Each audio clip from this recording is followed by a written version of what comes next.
तो आज हम लोग बात करने वाले हैं जुजुत्सु काइसेन के सीजन 2 के एपिसोड 1 के बारे में। So let's begin. तो पहले ही सीन दिखाया जाता है गेतो का, जो एक समर के सीजन में जा रहा होता है गलियों में और उसने देखा एक कर्स स्पिरिट को। तो उससे अपने कर्स स्पिरिट मैनिपुलेशन टेक्निक का इस्तेमाल करके उस कर्स स्पिरिट को एक बॉल का शेप दे दिया और तुम्हें पता है वो क्या करता है, उसको खा लेता है। और ये गेतो का एक बहुत ही बढ़िया एबिलिटी है, वो पहले तो कर्स स्पिरिट को खाता है और जब भी उसका मन होता है वो अपने अंदर से निकाल के उसको अपने मर्जी से इस्तेमाल करता है। और इसी की वजह से गेतो को सेकंड ईयर से ही स्पेशल ग्रेड की उपाधि मिल चुकी है, वो एक स्पेशल ग्रेड जुजुत्सु सॉर्सरर है। तो फिर हमें सीन दिखाया जाता है मेमे और लॉरी का। इनको तुमने सीजन 1 में भी देखा होगा। तो ये लोग पहले मतलब उस समय 2006 का ये टाइम सेट है, तो तब मेमे थी एक फर्स्ट ग्रेड सॉर्सरर और अपनी लॉरी जो थी वो एक सेकंड ग्रेड सॉर्सरर थी। तो इन दोनों को एक टास्क मिलता है एक भूतिया महल में जाने का। तो इस भूतिया महल की भी एक छोटी सी हिस्ट्री मैं बता दे रहा हूँ तुम लोगों को। तो ये एक महल है जिसमें बहुत अच्छे अच्छे रेस्टोरेंट वगैरह थे, पर पिछले साल आई एक महामारी के कारण ये रेस्टोरेंट लॉसेस में चली गई। और फिर यहाँ का जो मालिक है और उसकी फैमिली है उन लोगों ने एक साथ मिलकर खुदकुशी कर लिया और फिर ये एक भूतिया बंगला बन गया। और बहुत सारे लोग उस भूतिया महल में जाते भी थे ऐसे फ़न के लिए, पर कोई भी वापस नहीं आ रहा था।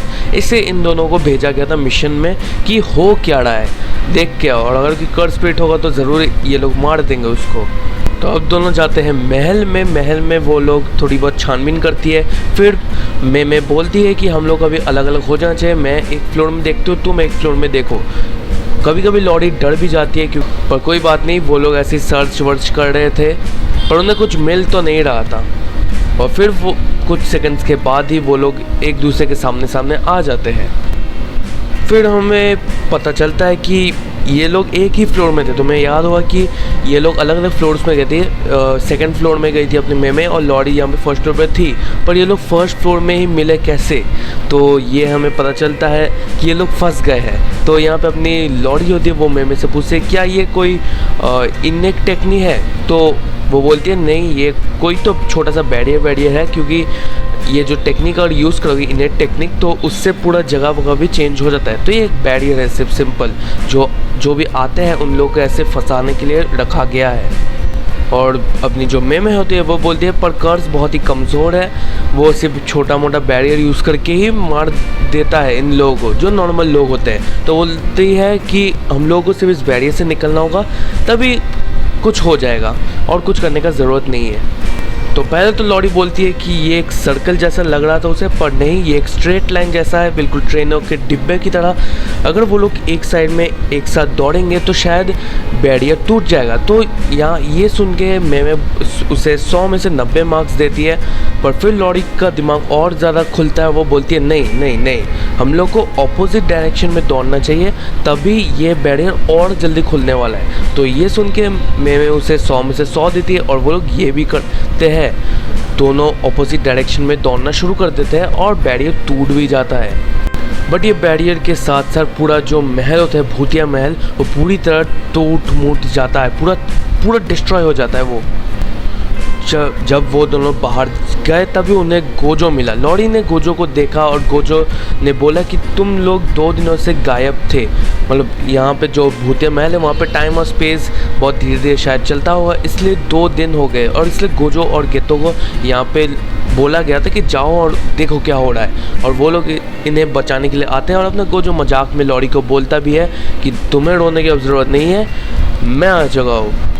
यहाँ पे अपनी लॉरी बहुत ही ज़्यादा गुस्सा हो जाती है, पर तब उसके पीछे से वही कर्स निकल कर आ रहा है जो भूतिया महल को कंट्रोल कर रहा था। पर अपना जो गेतो होता है उसने तो पता है उसके पास बहुत से कर्सेस होते हैं, वो उसमें से एक कर्स स्पिरिट को निकालता है और वो कर्स स्पिरिट उस कमज़ोर कर्स स्पिरिट को खा लेता है और फिर उस कर्स स्पिरिट को भी गेतो अब्सॉर्ब कर लेता है। और यहाँ पे अपना गेतो भी मजाक मस्ती में बोलता होता है कि गोजो कमज़ोरों का मजाक मत उड़ाओ। इससे लॉरी और भी ज़्यादा गुस्सा हो जाती है। तो फिर हमें एक तीसरी स्टूडेंट दिखती है जिसका नाम शोको होता है। तुम लोगों ने इसे भी सीज़न 1 में देखा होगा, वो एक डॉक्टर टाइप थी ना, वो वाली देख लेना। तो जो होता है यहाँ पे शोको से लॉरी मिलती है और लॉरी बोलती है कि तुम इन दोनों की तरह मत बनना। तो शोको बोलती है नहीं, मैं बिल्कुल नहीं बनूँगी इनकी तरह। तो यहाँ पे मे होती है, वो रियलाइज़ करती है कि वो लोग लिटरली 2 दिन तक इस महल में थे। यहाँ पे अपनी मे बोलती है कि क्या तुमने कर्टेन लगाया था? ये कर्टेन जो होता है, ये कर्टेन अगर तुम नहीं लगाओगे तो बाहर के लोग तुम्हें देख लेंगे, मतलब नॉर्मल लोग तो पता नहीं उन लोगों की जुत्सु सॉर्सरेस क्या होता है। तो अगर कर्टेन लगा दिया जाएगा तो लोग नहीं देख पाएंगे कि अंदर क्या हो रहा है। तो इसलिए इन गोजो और फिर शोको फिर गेतो इन लोगों से मे पूछती है कि क्या तुमने कर्टेन लगाया? तो वो लोग ब्लैंक हो जाते हैं और फिर हमें दिखता है उनके टीचर का सीन, जिनका नाम है यागा मासामिची, जो उनके टीचर होते हैं और यही बाद में जाके जुत्सु मतलब उन सब के हेड बनते हैं, तुम्हें पता है सीज़न 1 में। तो ये बोलता है, ये डांटता है उन लोगों की कि कर्टेन क्यों नहीं लगाया। तो वो लोग बोलते हैं, मतलब गेतो और शोको बोलते हैं कि ये गोजो का काम था, गोजो को हमने रिस्पॉन्सिबिलिटी दी थी और गोजो को फिर मार भी पड़ती है। यहाँ पे फिर एक बास्केटबॉल की स्टेडियम में बास्केटबॉल के वहाँ पे वो लोग खेल रहे होते हैं। यहाँ पे गोजो, शोको और गेतो रह रहे होते हैं। यहाँ पे अपना गोजो बोलता है कि हमें क्या कर्टेंस लगाने की ज़रूरत थी, क्योंकि ना ही अब नॉर्मल लोग कर्स टेक्निक्स को देख पाते हैं, ना ही कर्सेस को देख पाते हैं। और फिर वो ये भी बोलते हैं कि कमज़ोर लोगों को बचाना कितना टायरिंग्स है ना। तो वहाँ पे गेतो बोलता है कि यही हमारा काम है, हमारा काम ही है कमज़ोर लोगों की मदद करना। बोल भी कौन रहा है भाई, गेतो बोल रहा है। सीज़न 1 में तुमने क्या क्या किया हम लोगों को पता है, पर उसकी अलग स्टोरी है, उसके ऊपर हम अलग से वीडियो बनाएंगे। पर फिर अपना जो गोजो होता है वो गेतो की सारी जो भी बातें हैं इन लोगों का मजाक उड़ाता है। यहाँ पे अपना जो गोजो और गेतो है वो लोग फ्रेंडली फाइट्स करना शुरू कर देते हैं, बास्केटबॉल का इस्तेमाल करके वो लोग लड़ते रहते हैं। पर धीरे धीरे दोनों में टेंशन बढ़ता जाता है और अपना जो गेतो होता है वो एक कर्स स्पिरिट निकालता है और बोलता है गोजो चलो बाहर जाके इस मैटर को सॉर्ट आउट करते हैं। ये सब देख के शोको तो भाग जाते हैं, पर अपना जो उनका टीचर है मासामिची सर वो आते हैं और तब सब कुछ कम्प्लीटली फाइन हो जाता है। वो लोग दिखाते कुछ हुआ ही नहीं हमारे साथ। और यहाँ पे अपना जो उनका टीचर होता है वो लोग उन्हें एक नया मिशन देते हैं कि मास्टर टेंगन के लिए नया वेसल लेके आओ। मैंने इसको पहले एक्सप्लेन किया था अपनी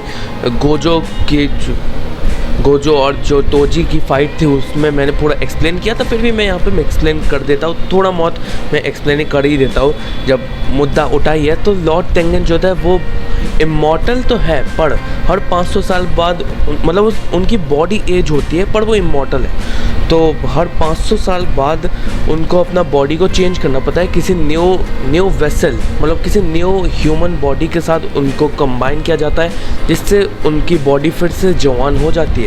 और क्या होता है 500 साल बाद, क्या होता है तुम लोग पूछोगे, तो 500 साल बाद एक वही रिस्क वाला मैटर आ जाता है कि 500 साल बाद वो एक ऐसे रूप में आ जाएंगे, वो या तो जुजुत्सु सॉर्सरर्स के साइड लड़ सकते हैं या तो जुजुत्सु सॉर्सरर के अगेंस्ट भी जा सकते हैं। तो रिस्क का है लेने का, इसलिए ये लोग क्या करते हैं हर 500 साल होने पर एक नया वेसल लेके आके लॉर्ड टेंगन के साथ ये लोग मर्ज कर लेते हैं और वो वापस मतलब यंग हो जाता है। तो इनको वही मिशन दिया जाता है कि लॉर्ड टेंगन के लिए एक वेसल लेके आओ। पर इन लोगों के लिए बाधा भी है। पहला है ग्रुप क्यू जो चाहता है कि टेंगन इंसानों के खिलाफ ही हो जाए पहली, और दूसरी है टाइम वेसल एसोसिएशन जो मानते हैं कि अगर टेंजन किसी वेसल के साथ मर्ज होंगे तो उनकी पवित्रता खराब हो जाए, मतलब ख़त्म हो जाएगी। तुम समझ ही रहे हो, ये लोग टेंगन को एक भगवान की तरह मानते हैं, इसलिए ये लोग ये सब बोल रहे होते हैं। यहाँ पे गेतो और गोजो उस बिल्डिंग के अराउंड जाता है, गेतो अंदर जा रहा होता है और गोजो बाहरी निगरानी कर रहा होता है। दोनों फ़ोन में बात कर रहे होते हैं। यहाँ पे गोजो बोलता है कि हमें क्या होगा, हम तो सबसे पावरफुल हैं। यहाँ पे गेतो थोड़ा बोलता है कि इतना ओवर कॉन्फिडेंस की कोई बात नहीं, इतना ओवर कॉन्फिडेंस नहीं करना चाहिए और तुम्हें अपने सीनियर्स के साथ थोड़े अच्छी तरह से पेश आना चाहिए। ऐसा हो भी सकता है कि उनकी मुलाकात मास्टर टेंगन के साथ भी हो जाए। और फिर अपना जो गेतो होता है वो डोरबेल बजाता है जहाँ पे वो लड़की होती है। यहाँ पे वो लड़की बोलती है कि मैं आ रही हूँ, तभी एक बड़ा सा धमाका होता है। यहाँ पे गेतो अपना कर्स स्प्रेड निकाल के बच जाता है इस ब्लास्ट से, और फिर वो देखता है कि एक वो लड़की जो स्टार प्लाज्मा वेसल है वो एक बिल्डिंग से गिर रही होती है। यहाँ पे अपना जो गेतो होता है वो अपना एक और कर्स स्प्रेड का इस्तेमाल करके उससे हवा में ही बचा लेता है। फिर हमें देखता है कि ये ग्रुप क्यू का काम था कि वो लोग ये ब्लास्ट धमाका किया था, ये सब ग्रुप क्यू का काम धड़ा था। फिर अपने गोजो के ऊपर भी बहुत सारे मतलब चाकू वाकू सब जा रहे थे, उसके ऊपर जा रहे थे, पर तुम्हें पता है गोजो के बाद लिमिटलेस की पावर है, यू नो ये सब कोई काम नहीं होगा। और ये सब भी ग्रुप क्यू का काम धड़ा था। यहाँ पे जो ग्रुप क्यू का मेंबर होता है वो बोलता है कि तुम गोजो ही ना, क्योंकि उसने गोजो के बारे में बहुत सुना हुआ होता है। फिर वो जो ग्रुप क्यू का मेंबर होता है वो गोजो को चैलेंज करता है, पर यहाँ पे गोजो वो मान जाता है और बोलता है, एक शर्त वो देता है कि बोलता है कि मैं तब तक तुम्हें नहीं मारूंगा जब तक तुम रहम की भीख ना मांगो। यहाँ पे हमें फिर एक और सीन दिखता है बिल्डिंग का, जहाँ पे दो लोग बात कर रहे होते हैं। यहाँ पे एक बंदा तो था जो TVA का था, तुम्हें पता है टाइम वेसल एसोसिएशन, जो बोलता है कि हम लोग पावरफुल तो नहीं है, पर ना ही हमारे पास कर्स स्प्रेड और कर्स मैनिपुलेशन की टेक्निक्स है, पर हमारे पास बहुत ज़्यादा पैसा है, इसलिए हमने कॉन्ट्रैक्ट किलर को हायर किया है। वो उस किलर को जेनिन कह के बुलाता है, पर उसका नाम अभी जेनिन है, उसका नाम है तुम्हें पता है तोजी फुशिगोरो, और उन्होंने उसको हायर किया हुआ होता है। और यहीं पे एपिसोड ख़त्म हो जाता है। तो हाँ, मिलते हैं अगली वीडियो में, तब तक के लिए गुड बाय।